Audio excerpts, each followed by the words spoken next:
Drugs प्रकरणामध्ये अतिशय मोठी बातमी समोर येते। पुणे पोलिसांच्या गुन्हे शाखेने कुरकुंभ एमआयडीसी या ठिकाणी काही दिवसांपूर्वी छापेमारी करत तब्बल 650 किलो एमडी पकडलेलं होतं।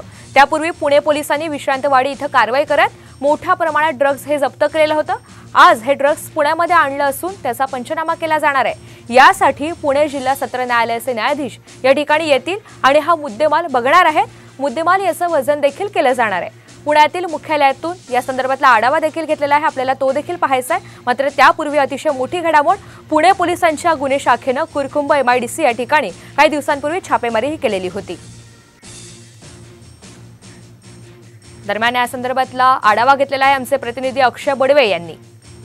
पुणे पोलिसांच्या गुन्हे शाखेने गेल्या 2 ते 4 दिवसांपासून अंमली पदार्थांची जप्ती केलेली आहे आणि या ठिकाणी आता काहीच वेळात हे सगळे इन्व्हेंटरी जी आहे ती पुण्यातील शिवाजीनगर मुख्यालय या ठिकाणी आणण्यात आलेली आहे आणि काहीच वेळात पुणे न्यायालयातले जे जज आहेत ते या ठिकाणी येतील, ते पंचनामा करतील।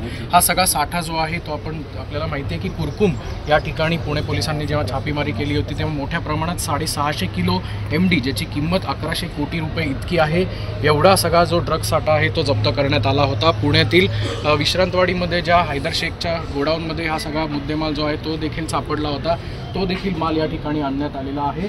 कुठल्याही प्रक्रियेत कुठल्याही गुन्हा दाखल झाल्यानंतर त्याचा पंचनामा केला जातो। हा माल इतका मुद्देमाल मोठा असल्यामुळे कोर्टच या ठिकाणी स्वतः येऊन हा सगळा पंचनामा करणार आहे। या ठिकाणी लिटमस टेस्ट जी आहे ती देखील होण्याची शक्यता आहे आणि जे जज असतील ते यानंतर पुढची जी कारवाई होईल त्यानंतर त्यांचा जो खरं तर वर्डिक्ट आहे ते देखील देतील। मात्र त्यापूर्वी आपण जर बघितलं तर अतिशय चोख सुरक्षा जी आहे ती या ठिकाणी लावण्यात आलेली आहे आणि काही वेळातच या ठिकाणी पुणे सत्र न्यायालयाचे जे जज आहेत ते येऊन पंचनामा करणार आहेत। कॅमेरामन आदर्श कटकेसह अक्षय बडवे, साम टीव्ही न्यूज, पुणे।